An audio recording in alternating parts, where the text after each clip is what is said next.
All right, so it does work. All right, dude. The fuck is good, man? I don't know. I'm chilling. How about you, dude? Just another day, dude. Just another day in bright and sunny fucking Alabama. Yes. Little ASMR for you. No, man. Isn't it fun? Isn't life just fucking fun, dude? Isn't it crazy how we're just stuck in this fucking server that they call planet Earth? Yes, it is. Welcome, ladies and gentlemen. It is the Backyard Show. And we're back. We're back and we're proud. And we're shameless. Last time was a live episode. It was cool. I was like, I gotta get back into this shit, man. Cause I ain't got nothing going on for me. This is the best thing. This is my only chance of being anybody or being something at life. It's all good though. I just gotta be myself. It's the hard part. Being yourself. Gotta get off these fucking pills, dude. No, I like them. Pills are fun. It's better to take pills when there's a doctor guiding you through it. Instead of just being like, what's that? Xanax? Sure it is. Take that shit. Yeah, man. I know a lot of Xanax warriors, dude. I know a lot of people who served in the Xanax epidemic, dude. Fucking Z Day or X Day. I don't fucking know, dude. It's cool. I know a lot of folks. I'm surprised I never bumped shoulders with the devil off Xanax. It could happen though. The worst thing I ever did on Xanax was smoke my whole stash. That was what made me not want to keep doing Xanax. Cause I would take Xanax. I would take like the full bar. Sometimes go 2. This is before fentanyl was running amok. Because if fentanyl was running amok when I was doing Xans, I don't know what the fuck would have happened. I've ran into some pressies though. Pressies. I've seen a couple pressies in my day, but no. So I would like buy Xanax, whether it was the Hulks or the GGs, the GG Allens, like, or the footballs. Actually, footballs are. If I had to do Xanax again, I'd do a football. Those are fun. I would take footballs in class, and it would be fine. Like I could go throughout my day, you know. Walk home, you know.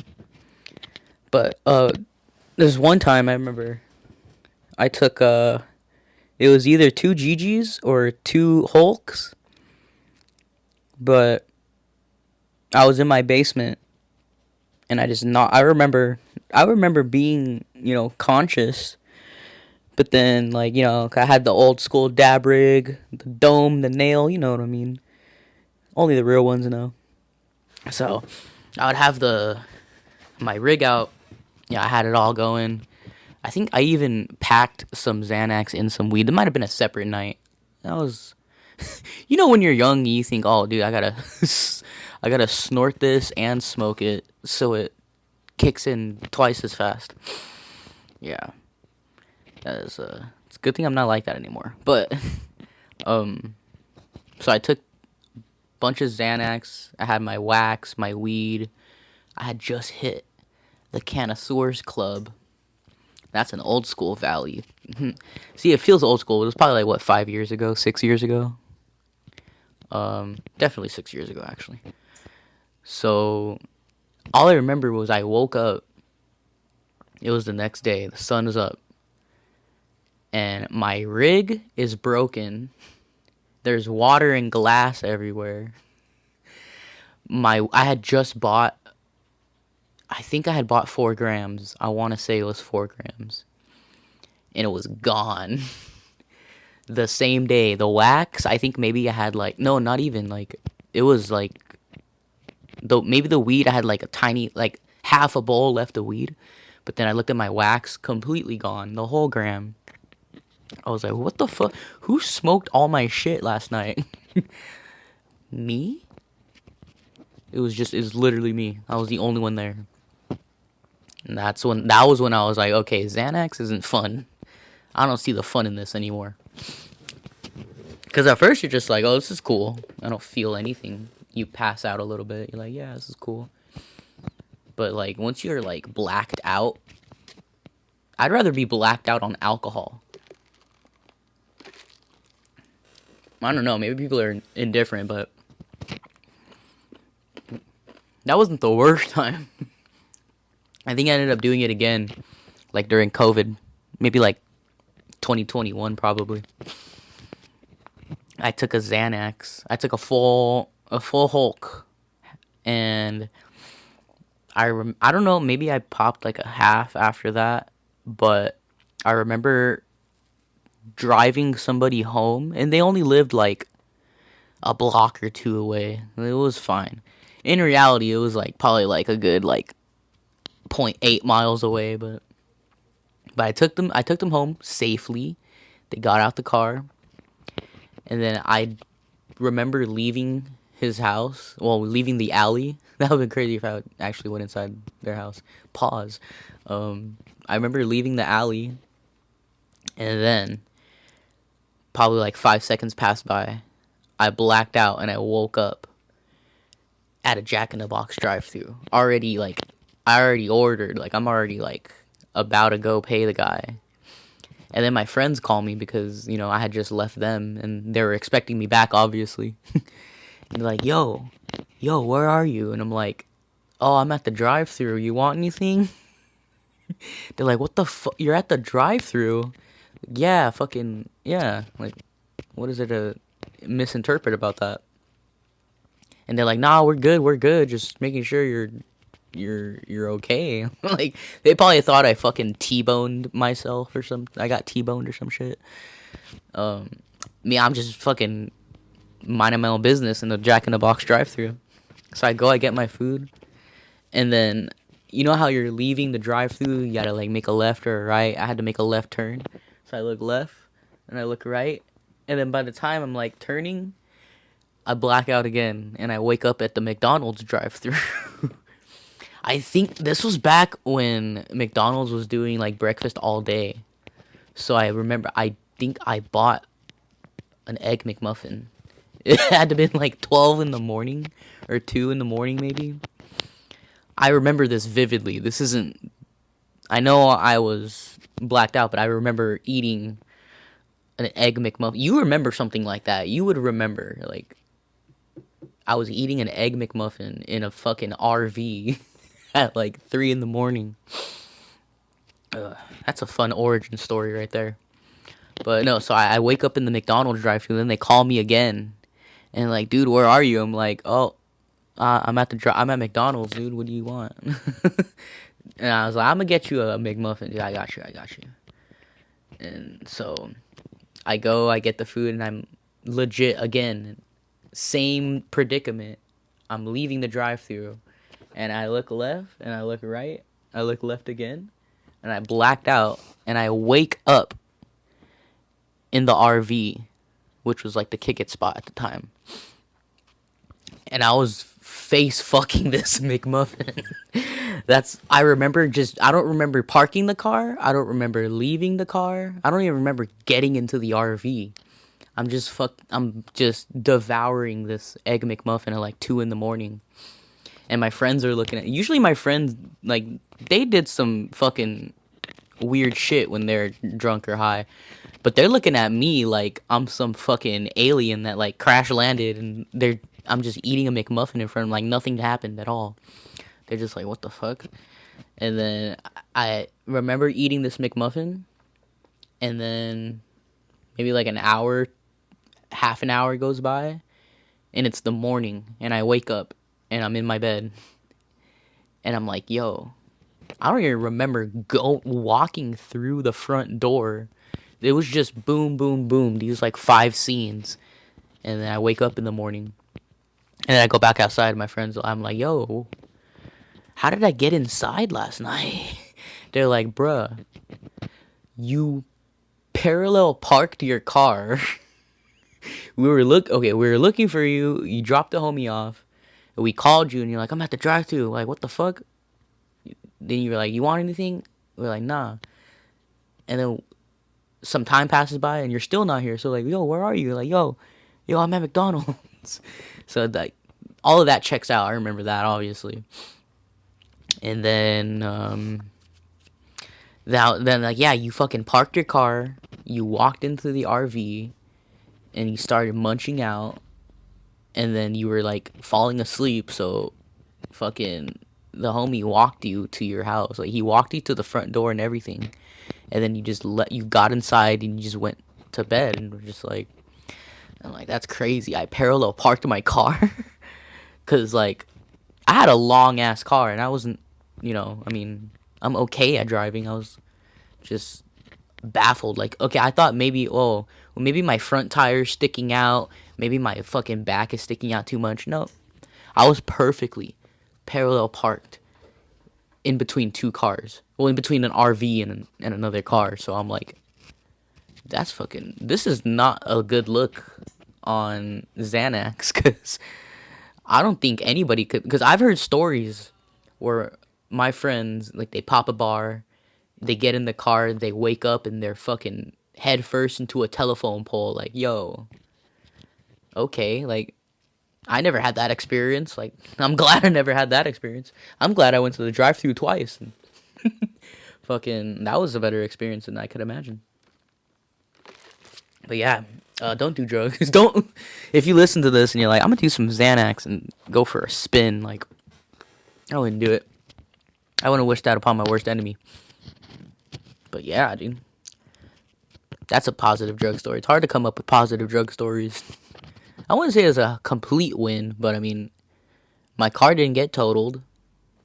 I made it home safe. I brought spoils for the crew. It was a good time, honestly. I can imagine how they felt, though. They were probably like, yo, what the fuck? I bet they felt uncomfortable. Definitely fun. No, I'll get a witness to that, because yeah, that was a crazy story, man. Crazy COVID stories, huh? COVID's fun. COVID was kind of fun, honestly. I don't know. If you could learn to have fun during COVID, I think you're doing okay right now. Yeah, man. It's been good. It's been a wild month. I wouldn't say it's been a great month. It's been wild. Fucking roast battle was fun. 2 roast battles. I did 2 roast battles in 2 weeks. That was pretty nice. I always do roast battle, but, it's not every day you get to do roast battle at the belly room. But yeah. No, I sucked. I fucking sucked. It wasn't okay. It wasn't terrible. I think the first episode's coming out this Thursday, but the second one I did, I felt like not defeated, but like my cockiness got the best of me. Cause I battled Reed Clark, very fantastic comedian. We had battled 2 years ago, maybe, at the Haha Club. And this was like my maybe like 3rd battle. And it was decent. It wasn't bad, because I had done terrible before. I mean, it was whatever. Like, my first roast battle joke that hit was like, this girl, her comedy is like a 7-Eleven hot dog. It's cheap. Something else, and it makes you sick to your stomach after 3 minutes, and you're just like, oh, that was decent. But yeah, from have never written a joke to doing that was pretty fun. But no, yeah, so it was good, and I've gotten a lot of feedback on that battle. So I was like, you know what? I feel like maybe if we did that at the Comedy Store.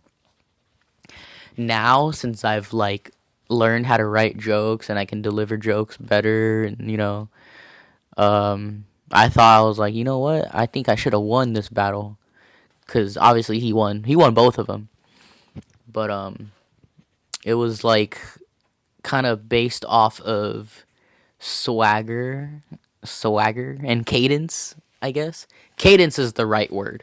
I don't know why the judges are like, you got swag, dude. And like, That's besides the point. Like, I don't see how, like, I can see how cadence could make you a way better, like, comedian, but, like, swagger, it's like, that's different. I've lost 2 battles because my opponent had more swagger, which is like, explain that. How does that make any sense? I don't know, like, it's not like, you know, this is where this cockiness is coming from. Just like swagger, dude. What is this, fucking 2010? Like, say he has more Riz, dude. Like, no.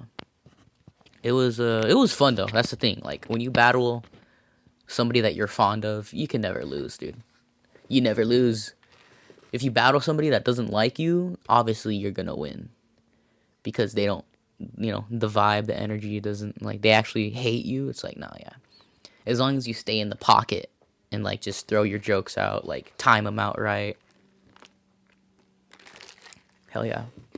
Exclusive roast battle tips from an underdog. But yeah, I see a lot of people that don't really do roast battle anymore, and I kind of get it. Especially since, like, with material, how people bite a lot of material. And I mean, I'm not going to say that I'm not guilty of it.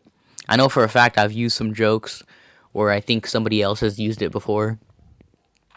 I might have used I'm not even gonna say it. I'll do it personally, but no, there's definitely moments where it's like I've said a joke that has been said by somebody else when I watched their battle. Oh man, yeah, I just woke up like fucking. I had to go to fucking therapy at 9. And I woke up at 8:40, just snoozing and shit. Like, I fucking got to my therapist's office, zipper down the whole time, and I didn't know until I got back home. That was interesting. Yeah, it was alright. I was fucking so tired. I'm so tired. No, yeah, but, like, I see why people like it, and I see why people take a break from it. But, no. Now you gotta keep doing this shit, man. It's one of those things where it's like you can only get better at it the more you do it. So, you gotta, like, it takes skill, but I don't think everybody can do it, Like, there's, like, there's people that are too nice. They're not built for roast battle, I don't think. I mean, I have moments where I'm like, what do I have? What type of shit do I have to talk about this person I don't even know? Like, I don't even know him like that. But that's kind of like the whole thing. It's like you have to learn about somebody before you talk shit about them. That goes for anything, dude. I feel like the more personally you know Donald Trump, obviously, the better shit you're gonna have to say. The more original stuff you'll have to say about him, But that's neither here nor there. Speaking of Trump, dude, what the hell's going on out there, dude? People are... And I talked about this on the last episode, so I don't get too much into it. But people are just wild in the streets, dude. Can't buy a coffee anymore without somebody calling you a maggot or whatever the fuck. That's like the weirdest fucking thing. I guess it's been going on for years and years, and now it's just in our face with social media every day. So, yeah. Yep, this podcast has derailed. Just talk about more drug stories, man. No, that's another thing. Like, let's talk about roast battle. Let's finish up roast battle before we get onto a new topic. Yeah, it's fun. New episode coming out on Thursday. I'll be in it. I battled Matt Kinney. He's a super fun, super chill guy. Probably one of the better joke writers in the LA scene, I think. In the open mic scene, pretty much. Because, like, so, like, the last battle I did before the one in November, I battled Nicole Dan, and she's funny. Like, I've seen her do her thing, she's cool, and she did a pretty good job at her first roast battle. But then the second one is like she just kind of like did the same thing. She just like really like she attacked me, dude. So I stayed in the cut. I did my jokes, and when at that point I was like, I kind of want to battle somebody that I'm like more associated with, because the last battles I've been having, they were booked completely not by me. Like I booked the battle, but they gave me the opponent. So I'm like, I mean, I've gotten to know people very well, but I wanted to battle somebody that I like, look up, not like look up to. I mean, it's not like I don't like the other people too. It's not like they fucking suck, but um, I just like the way it's like when you see somebody do comedy and you want to work with them. Like, hey, let's do a fucking roast battle. And I mean, we're chill already. I don't know. The more chill you are with a person, the more you know them, the better. The better. But that'll be out on Thursday. You guys could be the judge of that. I'm gonna fucking move on, dude. It's a fucking mess here, dude. Trying to get back on my music game, but it just doesn't always work out, dude. I need people to jam with. It's like this. Like, I need people to talk to make it entertaining instead of having to, like, juggle basically this whole thing on my own. But that's another thing, is like you can't wait for people like to do something. Like, I'm tired of just like hitting people up and not having a plan, not going anywhere, not doing anything. And I'm not really in the position to like have band practice unless I have a place to do it, which is also the same excuse I make for this. It's like, I gotta find somewhere to do it. I don't want to just do it in the living room. But I just gotta pull up. I have a crew. I have people to help me out, but they're not always there to do it for us. So, featuring the mailman, dude. I was like, somebody's breaking into my house right now. But yeah, it's better to just do it. It's like working out. You might as well, like, if you can't go to the gym, like, do some push-ups at the house. Go for a walk. But it's gotta stop making excuses. Featuring myself, dude. I don't know. I'm fucking terrible. I booked a mic last night, but I did not end up going. It's been a rough week. A lot of homies dying and shit. It's fucked up. A lot of just bullshit in the community. This community's not as tightly knitted as you think. There's some spots, you go to I'll go to my favorite restaurant, and they're not even paying me to do this, but Doña Ana's Pozoleria. Fuck, man, if you're in Pacoima, dude, you gotta go check that out. But like, I'll go there, and I'm like, this is a tight knit community. Like, everybody here is nice. It's fun. I like coming here. Staff is cool. The people are cool. There's always some fun stuff going around there. Always somebody selling cheese or music or something, It's cool. Then you go to fucking San Fernando and everybody's just like, ugh. Well, you like Trump? You're a disgusting person. Like, but it's not even just, the right. It's like, a bunch of libtards out there too. Like, there's like the shit you see on like YouTube or like social media, like fucking, libtards and conservatives going at it. That's San Fernando right now. Like, it's a fucking war zone out there, dude. And it's like, you could fly your flag. I don't give a fuck about that. Like, but it's just that so much tension right there. Like, it used to be, the tension used to be between gangs and like drug dealers, but now everybody's just protesting fucking drag queens and protesting coffee stands, and it's like, there's a lot going on over there. I try to just stay away from it. It's like going to a punk rock show. I stay away. I'm there. I'm here for the music, for the food, and for some chill people that you run into. 10% of people there like chill as fuck. But nah, I gotta stay away. I stay away from all that. I do proudly, voice my opinions, but I'm not gonna like fucking make a post about it. I'm not gonna tell somebody to, pick a side. Like, how are you gonna do that? This is dangerous. I'm gonna take a little break right now. Coffee is crazy. Let's put it down.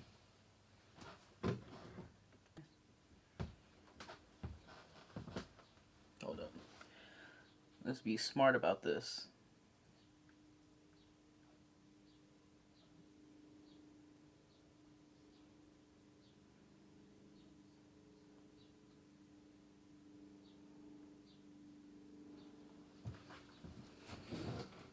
Alright.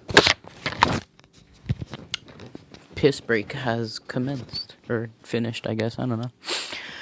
Folks are talking about, oh yeah, roast battle. Love roast battle. I love everybody a part of roast battle. I think it's fucking cool how Brian Moses just continues to do this to himself. Like, he's making a great sacrifice, because I remember, like, when roast battle started, it was like the best of the best. You got fucking Jesselnick, Mark Normand, Joe Matchy, Sam Morrill, Mike Lawrence, Frank Castillo. Now you got people like, you got me, you got fucking Russell Navarrete, Mexican Russell, dude. Who else is on there? You got Nick Dervasila. No, I love every single one of those guys, but it's just it's crazy how it went from like the biggest names of comedy. Well, they're the biggest names now. I feel like back then, not a lot of people were like, they're kind of barely like scratching the surface. But now it's just like up and comers, open micers, even people that don't do stand up. Like, I mean, I've seen even some of the people that aren't comedians. I've seen them do a roast battle. And it's like, yo, get this guy on Netflix, dude. That guy's funny. But no, it's just a lot of us are just like literally either open micers, just starting out comedy. I say I've just started because I'm only 5 years in. So this month marks 5 years doing stand up. So I'm like not even like 10 years in. I'm not even 15 years in. I know people who are 15 years in and they're great. I mean, I know people who are 12 years in and they fucking suck, like, so it's just, it all depends on like how hard you're willing to work. Which is like why I like to work as much as I can. Because if I do this for like 10 years, and I don't get any better, then, I'll know that I'm not working hard enough. And, that's when you realize, because I realized that, my cockiness got the best of me. And I'm like, you know what? I'm not as good as I thought I was. And that's actually better than thinking that you're the shit. If you think you're the shit and you walk around the comedy store like, I'm the fucking man, dude. And then you've only ever played the belly room to like 5 people. It's like, you might as well just do an open mic at that point, and just grind it out there for 10 years straight, and curate an act that you're like proud to put out there. Cause like I was saying this earlier, my main goal is to just record an album and just get it out there. But it has to be something that I'm proud of and that I want to distribute, that I want to make art for. Because if it looks good on the surface, and it's like, oh, hey, I've done the Comedy Store, I've done the Ice House, I've done the Improv, and then you listen to it, and you're just like, what fucking Comedy Store, what Improv, like, like, I've seen some albums, I've seen some shit. Where it's just like, if it's not a name that is like trustworthy, then it's gonna be a gamble, but I don't know. I mean, hey, Norm Macdonald bombed of his first, years. He sucked for a while, and then he's listen to anything Norm Macdonald does now, and after, it's just, you can't touch it. Bill Burr, Jim Jeffries. I was just listening to Jim Jeffries right now. Hannibal Buress. Like, those are names that it's like, I can trust that. Like, that's gonna be some good comedy. You know, you fucking, like, there's no way I'm headlining. That is out of the question. Like, I'm not recording a comedy special at 5 years in at, like, some fucking dive bar. Like, I'd rather wait. Like, I wouldn't even want to do like a roast, like a birthday roast somewhere else other than a comedy club. Like, it's just like a small, like a C club, like I'd prefer that. But it depends. I don't think I have enough people to want to roast me yet. I'm pretty sure there's a lot of people out there that want to roast me, but I want to wait. I don't want to do a birthday roast so soon. That was like one of my dreams before. Like, I even thought I would ever do comedy. It was like, I loved roasts when I was in like middle school, elementary school. So I was like, when I'm older, I want to do a birthday roast. I just want people to come up and talk their shit, and then I'll go up and talk my shit. But it's because of that American Dad episode I saw. Was it when they did a roast on Roger, and he gets all mad? I was like, that's another thing I wanted to do. Like, not, get mad and, like, kill everybody, but, like, just do a roast. It just sounds so fun, like, and liberating. It's just, like, get to hear what people think of you, or just, make jokes about you. Like, I don't know. I try not to take it too serious. I know a lot of people get real serious. Get real serial. I don't know. I don't trust those people. I don't trust people that take shit too serious like that. Because, like, you don't know how they're going to use it against you. It's always, like, every time I hear a comedian talking about, oh, this guy's fucking commented on my post and said that I look weird, or that I sound weird, or that I'm weird. It's just like, dude, like, we're all weird, dude. Everybody's fucking weird, dude. I don't know, if you get your feelings hurt. If you get your feelings hurt as a comedian, comedy's not for you. You gotta learn to really, like, go with the flow, take those punches and counter them, like, I don't know. It's always the neurotic ones. Cause I mean, I know some good comedians who are like spazzy, but like, people that are like condescending, I don't know. People that are condescending anywhere in any walk of life, it's just like, are you like this every day with everybody? Like, jeez. I don't know. I'm not so fun to hang around, though, too. Like, dude, I'm probably the worst hang out of all the open micers. And I've hung out with a lot of people. Like, I just don't talk. I'm just there chilling, like, not trying to riff with everybody, because save it for the stage, dude. Like,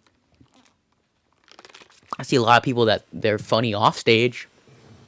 Like, I don't know, terrible on stage, like, it's one of those things. It's like a skill, like, you learn to talk to people. It's a skill to talk to people. Some people just have it naturally. Some people gotta, like, take notes and wait to interject, and like, not always talk, and kind of just absorb it all. So that's what I just absorb. I'm just a sponge, dude. Like, but yeah, I mean, I don't know.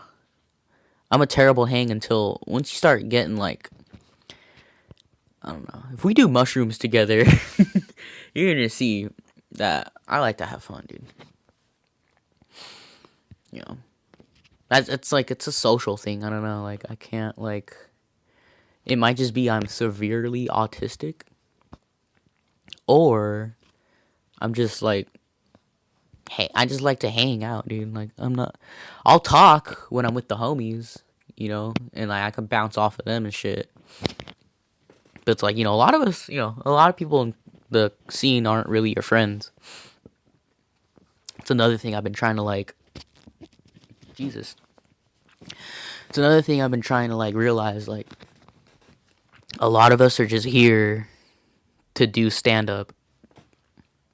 Sometimes we see someone at a mic often, and you're like, hey, what's up? How's it going? There's some people I'm like, I want to be their friend, but it's like, dude, they all got friends, dude. Like, we're coworkers. A lot of us are just coworkers. But there's some people in the scene where it's like I genuinely have love for them because they're just cool as fuck. They're funny as fuck. They're down to earth. It feels like I've known them prior to knowing them as a stand up. I know a lot of people like that, and I don't know if they see me like that either. But I try. Like if I dap you up, dude, like, dude, we're best friends already. Come on. I know I'm still like automatic fist bump with some people, but I feel like it's like mutual awkwardness, Because I know a lot of awkward fucks, and I'm like, yo, what's up? Dap it up real quick, hit him with a snap. But like, some people I'm just like, hey, what's up, how you doing? Hey, oh, I'm good, That's it, dude. That's all you need, like. So it's fun though. It's cool, Not everybody has to be your friend. Like, it's just what it is. But But I think that's just like the nature of the game too, because you don't know if someone's trying to be your friend so that they can get on your show and like fuck it up, or you never know people's true intentions. So that's why I like kicking it in the back where no one's at, smoking on some weed, drink a little fucking Red Bull, a little coffee, and just do my own thing and just entertain myself at that point. Now I start bringing my AirPods to the club. I'm just like, you know what? Put on the noise cancellation, listen to some music, look over my notes. That's it. That's all I need. Like, I feel bad though sometimes because like I'll be like, oh, like I used to say what's up to this person, and then now it's like they just walk down the hall. I'm just like, all right, that's cool. But it's like, just don't take it personal. That's where I'm at. My feelings aren't invested in what people are saying about me, because people are gonna talk shit about you either way, dude. Especially when you're in a community of shit talkers and comedians and jokers, like people are gonna have their own opinions about you. I've talked shit about so many comedians, like at clubs, just like people that either just performed or are about to walk in. Like, this is how it is. It doesn't make me think any less of them. It's just sometimes people run the light and it's fucking annoying. Sometimes people just do the same bit over and over and over without adding anything new to it, and it's just annoying. That doesn't mean I don't like them as a person. It's like, minus 1 HP, basically.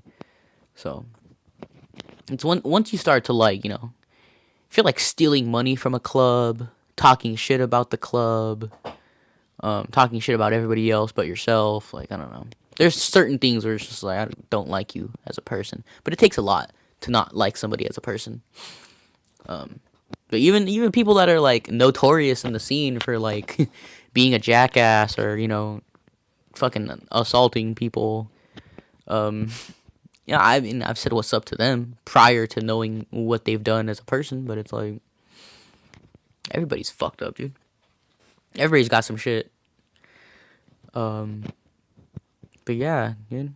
Just give love to everybody that you see, everybody that you meet, It's easier said than done because, you don't really know a person until you, like, hang out with them. But even when you hang out with them, it's like, there has to be, like, something.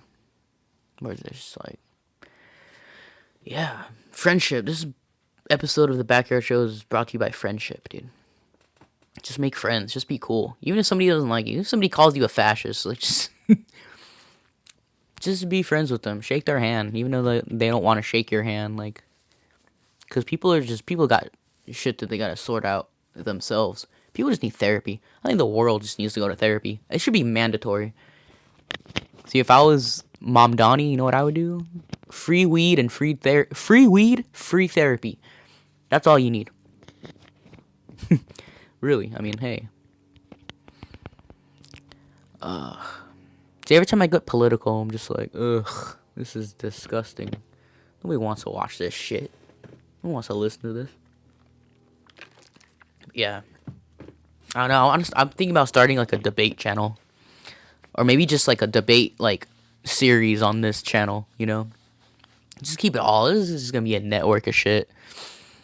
Music, comedy, podcasting, everything. Every fucking thing that I could think of. But yeah, I like debating people, and I'm tired of doing it on the Instagram comments. I want to do it live and direct. I mean, I think it's easier said. That's another thing that's easier said than done. Because like once you have an idea, like I'm gonna debate some people, you set up. Next thing you know, it somebody's throwing your table and slapping your camera out your hand. It's hard. Even this on its own is hard itself. Like you, like I'm gonna do a podcast. Fucking 5 minutes in and it's already boring. Like, ugh, I don't want to do this anymore. So that's the shit that you need to do. Once in your head you're like, I don't want to fucking do this. That's what you should be doing. You know. But yeah, dude. Trying to smoke more. Not even trying to smoke less anymore. So I'm just gonna double it up, man. I was off tobacco for a while. Now I'm smoking tobacco again. I don't know why I left. I was just at a bad threshold. I think now I'm at a good threshold. I don't smoke cigarettes. Just loose leaf tobacco. Sprinkle it a little, you know. Just for that extra kick. I don't know. The idea of cigarettes is nasty. I don't even think the paper around cigarettes is. I don't even think you should be smoking that. It's like printer paper at that point. Like it's just really thin printer paper. I mean hemp is processed anyways too, but like the idea of hemp, I mean, it doesn't burn like cigarette paper. If you look at a raw paper burning, it's like no, that's different. Like if you burn a zigzag, those fucking bleached white papers, like you should not be inhaling bleach. Like there's some things I just wouldn't smoke. Honestly, crack sounds more palatable than cigarettes at this point now. Like after watching Hunter Biden, I'm just like, you know what, dude? Try a little bit of crack. Put a little bit of crack in my weed. That should be fine. I used to this one time when I was like really hooked. I'm not hooked. I had just started dabbling into the devil's dandruff. And I thought it was okay to just throw a little rock onto a dab rig. And it was like, I think that basically is, that's what smoking crack is. It has to be, right? But it's just like not, you gotta like turn it into crack. But it's like, you're skipping steps at that point, so. Which is why I don't think it worked that well. I'm just wasting this.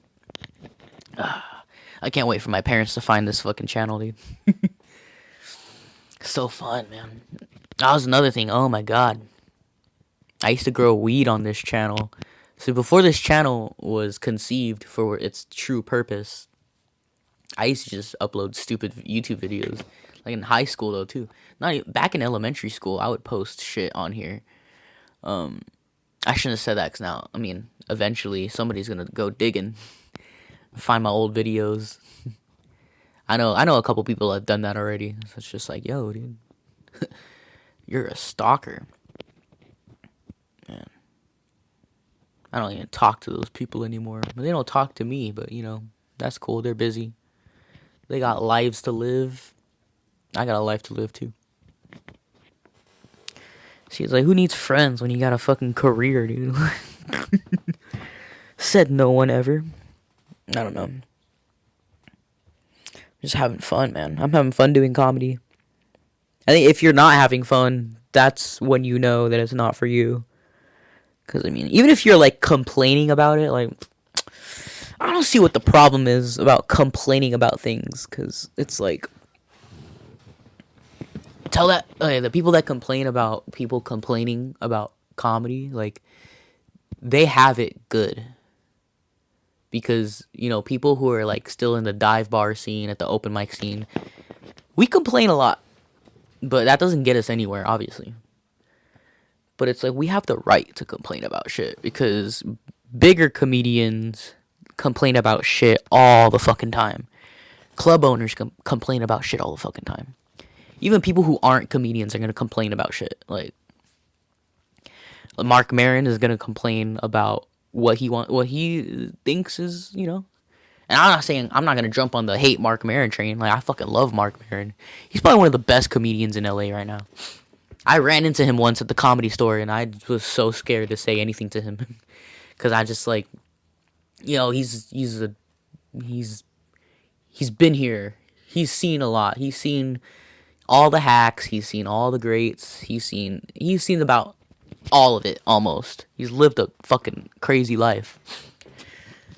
So like, I mean, even his recent special was so fucking hilarious. Like anything he drops is so fucking funny.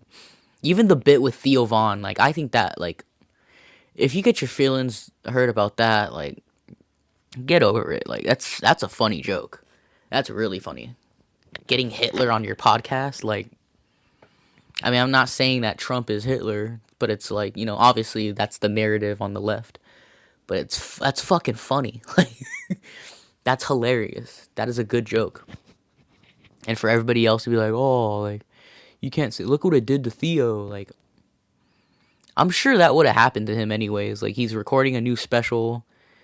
He's definitely not the same Theo Vaughn he was when he was, at the Improv all the time. Like which I seen him at the Improv, but like after he had already gotten so much popularity. And he's cool. He's real chill. But like, every comedian's gonna be like, yo, like, what am I doing? I should kill myself. Like everybody thinks about it. There's some comedians that have done it. And who knows what they would have been right now if they never did it, but that's neither here nor there. It's like people getting their feelings hurt in comedy is probably one of the funniest like ironies of it all. Like, with Jeff Dye, I don't have anything bad to say about Jeff Dye, and why would I want to say anything bad about somebody who has a career in comedy who, I mean, if an open micer's talking shit about Jeff Dye, it's like that's what they want, It doesn't affect him. He's still, I'm pretty sure he already has moved completely to Texas. I don't know. I haven't seen him. But he's funny. Like, he has some good jokes. Like his gun store bit. That's top tier right there. You go into a gun store, you making jokes. Gun store people aren't the right people to joke around with. That's true. Try getting a gun store attendant to laugh. You're gonna have a hard time doing it. They'll probably kick you out for trying to laugh or trying to joke about shit. Dude, I have like the worst acid reflux anybody has ever had. It's like 24/7 with this shit, dude. Especially when I talk a lot. When I'm in therapy, I'm just like just fucking like a fucking drunk, just hiccuping like yeah, dude. I don't know. People just talking shit. People are gonna talk shit. Like, get over it. I mean, I'm sure there's a lot of take it from me. People that say a lot of fucked up shit. People getting me canceled and people like DMing producers and promoters not to book me, not to have me at their show. Like, a lot of people say shit about me, but I'm not gonna be like, man, fuck this guy. Like, it hurts my feelings, man. Like, find something better to do than to like talk shit about somebody that, I mean, brother, I'm up here. People that are trying to get me canceled, they're nowhere near. People that try to get you canceled for shit on a blank Instagram profile, like, what I saw a while ago? I saw a picture, I forget who posted it, but it was a video of, I think, Brad Williams, who, obviously, household name right there. One of the funniest fucking comedians out there. You thought I was going to say midget comedians. That's besides the point. He is one of the funniest midgets out there. But, I was looking, like, somebody had just posted, it was, like, posted, like, 30, 40 minutes ago, whatever, and, like, the first comment on the bottom, blank profile picture, I don't even know what the username was, and it said, Brad Williams? You mean the fucking pedophile sexual assaulter? Like, I'm just like, who is this for? You think fucking his manager's gonna see that and be like, Brad, we need to talk. Like, no, like, come on. Like, people try so hard to get people to not like you. And I think that's even better than people coming out saying that they love you. Like, I don't know. Like, I think the more shit people talk about you, I think the better chance you have of just finding success in anything, really. Like, because people don't want you. They see what's happening. They see you climbing to the top, and they just don't want that to happen.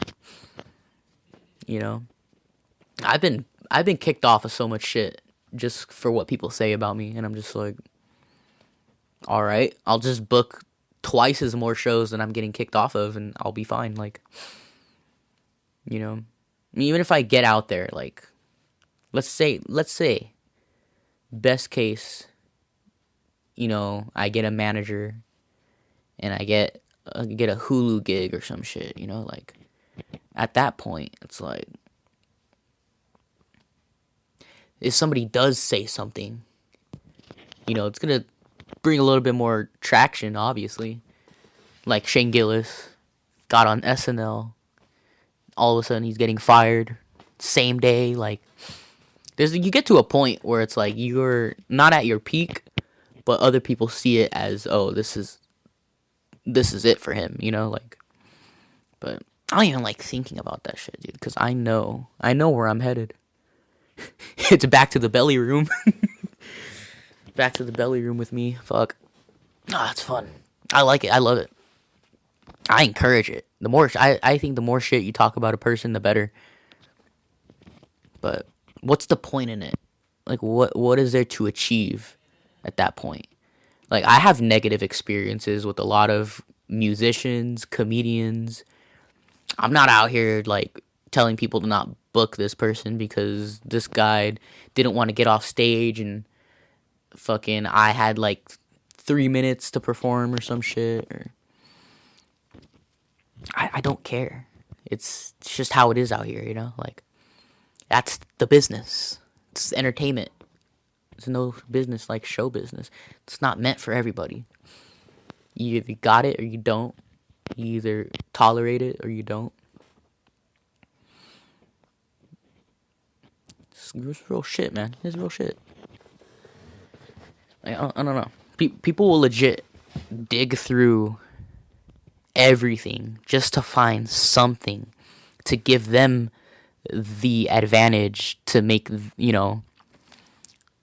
people are digitally finding a way to put a knee on your neck digitally because they want that power over you. And, that's a fucked up, like, analogy, but it's real, like, And at the end of the day, who's at fault? The guy with the knee on your neck or the guy who's, on the floor, like, just trying to survive, trying to just live. But, again, that's neither here nor there. See, I'm political to an extent, Trying to make Charlie Kirk Memorial Boulevard, dude. Honestly, I mean, hey, you got MLK Boulevard. I'm sure there's a Malcolm X Boulevard somewhere, too. We're due for a Charlie Kirk Memorial Highway or some shit like that. That's just what happened. Big L has one. Biggie Smalls has one. I'm sure Tupac has a street sign somewhere. I don't know. That's where I'm at. That's where I stand. Politics aside, like, if you get shot because somebody doesn't like you, that person should be studied until the end of time. Like, not a lot of people talk about JFK that much. I mean, they say that he was, like, affiliated with the mafia, whatever. Like, try to bring people together. Anybody that tries to bring people together is gonna get shot in the throat, dude. Like, that's what people will see. Like, how dare you try to bring a bunch of people together? I think I talked about this last episode, but it's true, dude. Like, try to bring, like, MLK, try to bring a bunch of people together. Sure, he wasn't perfect. Sure, he liked to have a couple orgies and, drink and maybe hit his wife. That's the price you pay for civil rights. Like, That's just real shit. The FBI, it's in the documents, but like, they were spying so hard on this guy to try to find something, to use against him, and they couldn't really find much. I mean, they had all of that, but they didn't have to take him out, but they took him out. Malcolm X, same shit. He came back a whole different person. And I still don't even know too much about Malcolm X, because that's when I started smoking weed in high school, and I just completely just greened out. But, Fred Hampton, perfect example. He started the Black Panther Party. He was a threat to American society for what had been considered American society. White America, might I even say. And not only did they kill him, but they tried to cover it up so hard. Like, if you watch, like, the actual footage from when they actually, like, documented all of that, and you see, yeah, it's a lot of shit that they still continue to do to this day. They lie about it, like, he shot at us first, like, that's not how it went. I'm no historian, but I do. I have to pause this again. I think I have a kidney problem now. We're back. It's the large coffee, dude. It's fucking messing with my routine right here, but yeah. If someone's out there trying to kill you, you're doing something right, dude. That's all. That's basically it. We're almost at an hour, so yeah. To talk about my dreams, my aspirations, my accolades, I was just thinking about this right now. This is what I'm going for, because I'm trying to get this shit back into high gear, get guests, I know I keep thinking about getting Elias on this, because everybody's seen his story, dude. Like, I don't want to even just put his story on here. We'll get into it a little bit, but he's so fucking funny, dude. Like, every time I see him do his routine, I'm just like, this is, like, nobody's doing this. Even like other comedians I've seen in wheelchairs, like, they don't have the same story as him. So he's very unique, and he's not ashamed of it. Like, he's comfortable. He's comfortable in his own, like, skin, or his own, thing, whatever it is. Like, he knows he's lived a fucking life, and he's there telling it. But there's thousands of podcasts, there's hours of podcasts of him telling his story. But, I just want to, like, just bullshit talking, just shoot shit out there, no pun intended. But I want to get him. I got to get the Roastbusters team. I got to get Bill Scosby. I know last time we did that, didn't go out as good, but we're gonna try things differently here now. We're not gonna keep going insane with the same pattern that didn't work. Now I got this little fucking shit, so I'm not plugging my whole mixer in. This does the job. It's fine. Do it. You gotta work with what you have. And also, I was like, I was such a huge fan of, like, so many other podcasts that I have no business asking them if I could be on their show. So, flip the tables, get a couple people on here, get associated with them, and maybe one day I could do Hood Stocks. I'll be the only rocker foo on Hood Stocks. Like, I have no business being on Hood Stocks, but I've lived a fucking life, Mi vida loca, might I even say. But I've lived I've lived gang member adjacent my whole life, so there's smart enough not to get invested in it, but dumb enough to, like, to try at least. But I don't have enough tattoos for it, so it wasn't gonna work out. But and then Cooked in the Comments, oh my god, that's a fucking show I know I'd kill it on. I'm not even, I'm not trying to be cocky again, because the last time I was cocky, it didn't do me any good. But I love the comment section. I live in the comment section, dude. I feel like I get more attention on my comments than I do my actual like work, like my fucking music and my stand up. But it's like, hey, like, I found my lane. So, you know, but it's not gonna happen out of fucking thin air. I'm not just gonna make a post on Instagram like, hey guys, fucking put me on a podcast, yeah. I gotta have something to show for it. So we're gonna get this shit back. It's gonna be, I'm gonna take my time.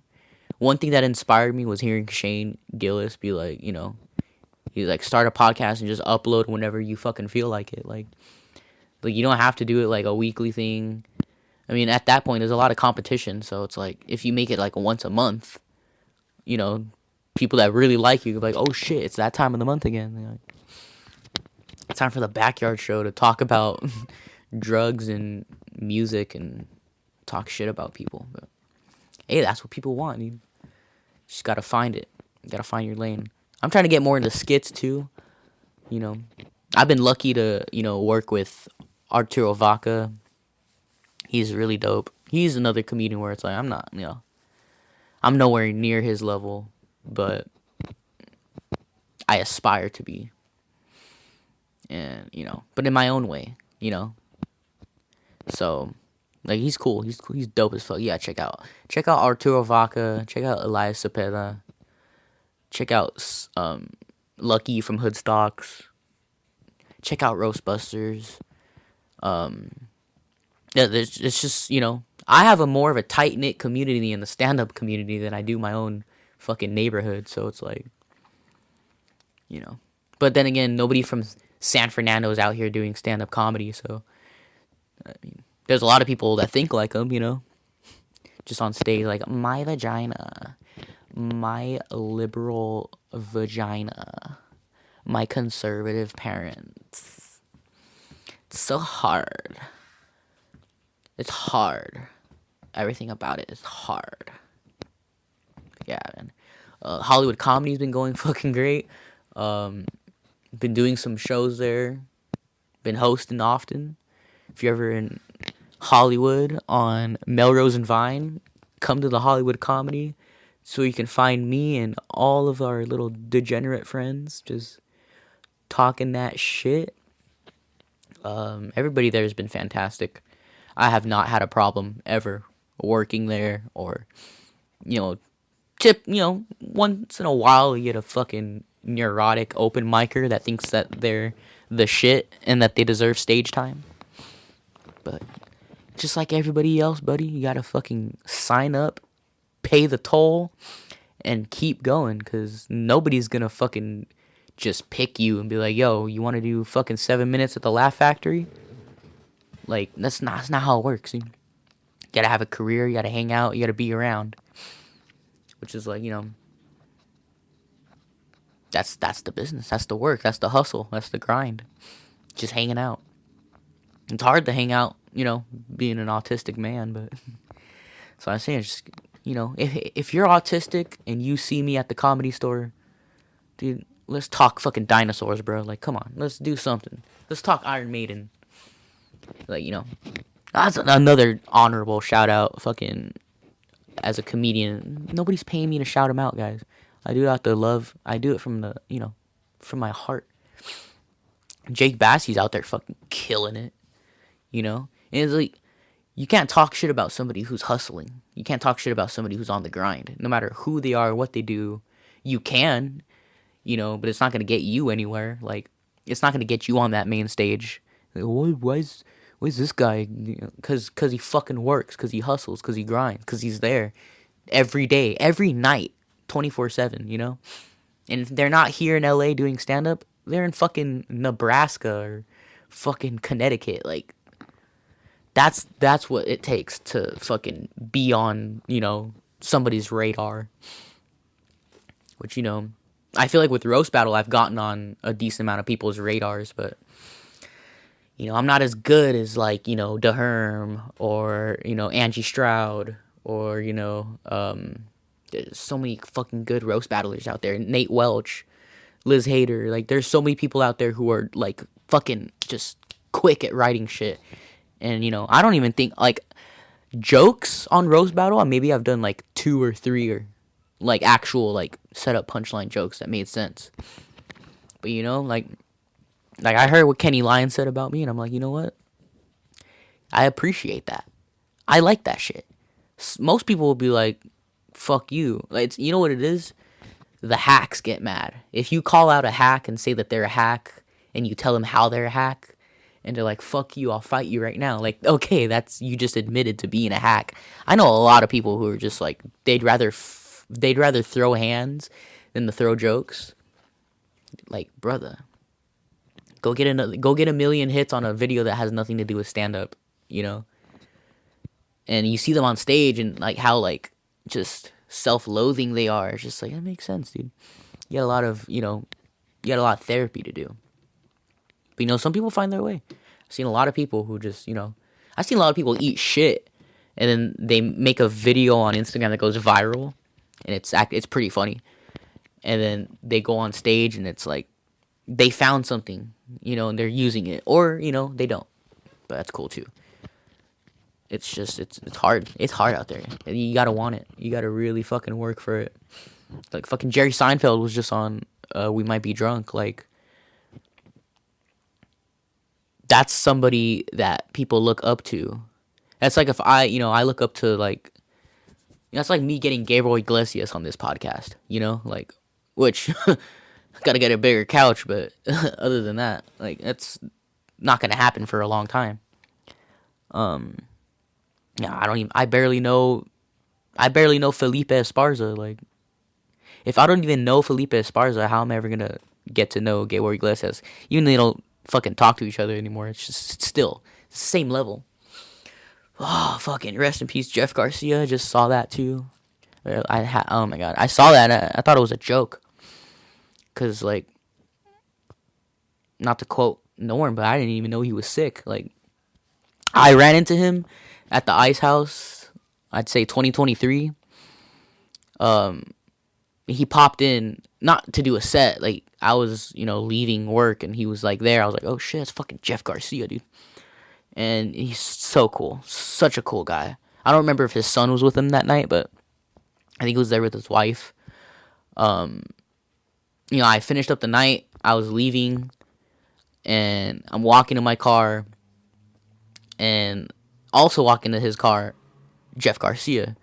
He literally parked his car like right behind my car. So I had just like walked up to him and we locked eyes, and I got nervous because I'm so weird about meeting my heroes and shit.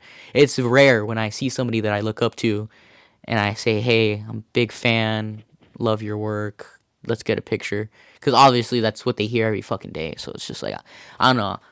I feel like I try to be too cool by just treating them like just an acquaintance, which, I mean, I feel like that's how they like it. They want to just, be treated like a normal person. But, we lock eyes, and I'm just like, what's up, man? He's like, hey, how's it going? I'm like, good, yeah. And that was it. Walked to my car, he walked to his car, we fucking got the fuck out of there, like. But I met him there, and then I think last year, last year, he did his first ever show in La Puente. Ever. Like, he's from La Puente, and that was his first ever hometown show that he had ever done, ever. And I know why he doesn't like doing shit there. He's talked about it before. People there suck. They'll heckle. Like, it was... I saw exactly why he didn't want to do a show there anymore. Literally 2 people right next to me. The loud, just, you ever go to a Dodgers game? Imagine the loudest, most annoying people at a Dodgers game in a park where there's swings and slides and food trucks and ice cream trucks. It was pretty annoying. They were just eating peanuts, talking shit. They were talking so much shit that Jeff, like, okay, the stage is like right here, and like we're so far away from the stage. The stage in La Puente, the park is really fucking big. I don't even know the name of the park, but these guys are talking so much shit that it stopped him from performing, and he was talking mad shit to them. He's like, "Shut the fuck up!" Like you've seen Jeff Garcia do crowd work, and he's just like, "Hey, what's your name?" Yeah, oh, fucking no, the guy behind you. Yeah, you dumbass. What? I'm talking to you. Like you've seen him do his crowd work.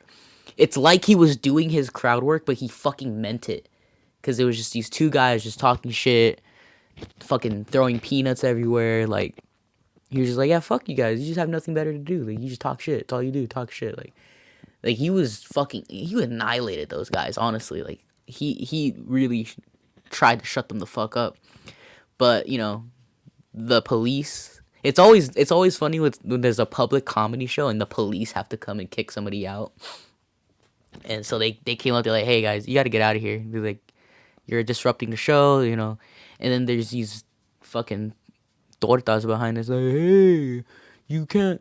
Well, you're not doing shit. Like, hey, go fucking save. Go fucking do a real job. Go be the police." Like, they're just talking shit. Like, they're just like, "They didn't even fucking do anything." Like, I see why La Puente is La Puente, dude. It's the thing about La Puente. If you've never been there, it's such a nice city. Like, I'm telling you, the city is beautiful. The street signs are new. The parks are brand new. There's a lot of commercial buildings that look kind of abandoned, but it's not like eyesores. Like, it's nice. But the people, the people are insufferable. People in La Puente are like they're in their mid 30s, their early 40s, and they're still like little kids. It's crazy. They act like children, like the like those people that just love drama. They're like, "I'm gay because men disgust me." Like, so I'm a lesbian, but I'm not. Like, that's the type of people out there in La Puente. People are just tough. They think they're built different. No, they love peanuts, they love beer, and they love talking shit. That's all they do. I can see why Jeff Garcia said so many times that he did not want to do a show in La Puente. And then he announced it, and I was like, "Oh shit, that's fucking dope, man." But fucking shout outs to Jeff Garcia. He's one of the fucking best to ever do it, dude. So good. He voiced Sheen from Jimmy Neutron. Like, it's one of those people where it's like, him as a kid, and then you grow up and you're like, "Oh shit, that's who that was." Like, it's crazy, man. Fucking all that shit. Rob Reiner got stabbed by his own son. That's insane. It's a crazy time, dude. I'm not gonna make light about that because it just happened, but Jesus Christ. It's like the Menendez brothers all over again. He should have just told his therapist instead. But, technology now, I'm pretty sure they already found it. Back then in the 90s, you could shoot your parents and get away with it for a little bit, Like, now there was that one lady that was in New Jersey, a bodega owner or whatever. Their son, like, stabbed the mom to death or some shit like that. He was on fentanyl. I don't know. Tim Dillon already made fun of it, so there's no point. But damn, I think we did it. This is nice. Next time we're gonna have a guest on here. So if it's just me next time, I did something wrong. No shows coming up. I liked it that way. So, new roast battle this Thursday on YouTube. Check it out. I'm hosting at the Hollywood Comedy every Thursday night. So, if you're a comedian or an open micer and you can get those reps in, dude, pull up. I really don't have. I'll be roasting at the Fourth Wall Cafe in Hollywood on the 23rd. So, yeah, stay posted for that. I've been trying to sell tickets, but I honestly don't give a fuck anymore. Because, like, even if I sell, like, 10 tickets, my act still sucks. So, yep, finished right on time. So, yeah, bye.